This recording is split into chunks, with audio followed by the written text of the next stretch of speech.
विधानसभा चुनाव में बीजेपी की जीत से शेयर बाजार में जोश भर दिया है। बाजार की शुरुआत अच्छी बढ़त के साथ हुई। 1 बजे के बाद बाजार में ऊपरी स्तरों से मुनाफा वसूली शुरू हो गई। पिछले कुछ दिनों से देखा गया है कि बाजार ऊपरी स्तरों पर टिक नहीं पा रहा है। ऊपरी स्तरों से सेंसेक्स और निफ्टी में 10% से ज्यादा की गिरावट आ गई है। बाजार में गिरावट के दौर के बाद कई कंपनियों के शेयर खरीदारी लायक हो गए हैं। आज हम आपको ऑटो शेयर के बारे में बताएंगे। जनवरी से अब तक निफ्टी ऑटो 13% टूटा है। जनवरी 2022 से अब तक बॉस के शेयर 17.5% टूटे हैं। बालकृष्ण इंडस्ट्रीज का शेयर 16.2% टूटा है।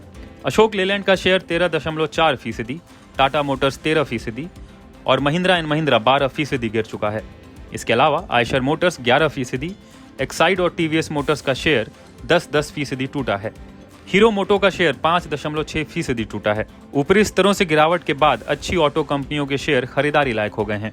ग्लोबल इन्वेस्टमेंट बैंक जेफरीज को ऑटो सेक्टर में 1 से 2 साल के नजरिए से कई कंपनियों में अच्छे मौके नजर आ रहे हैं। जेफरीज ने टाटा मोटर्स के लिए 540 रुपए के लक्ष्य के लिए खरीदारी की सलाह दी है।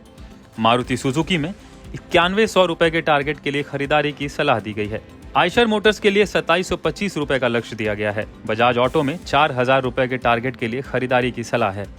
टीवीएस मोटर में 730 रुपए, भारत फोर्ज में 730 रुपए के लक्ष्य के लिए खरीदारी की राय है। इसके अलावा जेफरीज ने मदरसन सुमी और महिंद्रा एंड महिंद्रा पर अंडर परफॉर्म रेटिंग कायम रखी है। ये सभी टारगेट जेफरीज ने 1 साल या इससे ज्यादा की अवधि के लिए दिए हैं। देखा जाए तो पिछले 2 साल से ऑटो सेक्टर का प्रदर्शन अच्छा नहीं रहा है। पहले कोरोना और फिर सेमीकंडक्टर के संकट ने ऑटो सेक्टर की कमर तोड़ दी है, लेकिन अब आने वाले समय में ऑटो सेक्टर की रफ्तार पटरी पर लौटने की उम्मीद की जा रही है। लेकिन ऑटो सेक्टर के लिए अभी भी कुछ रिस्क मौजूद हैं।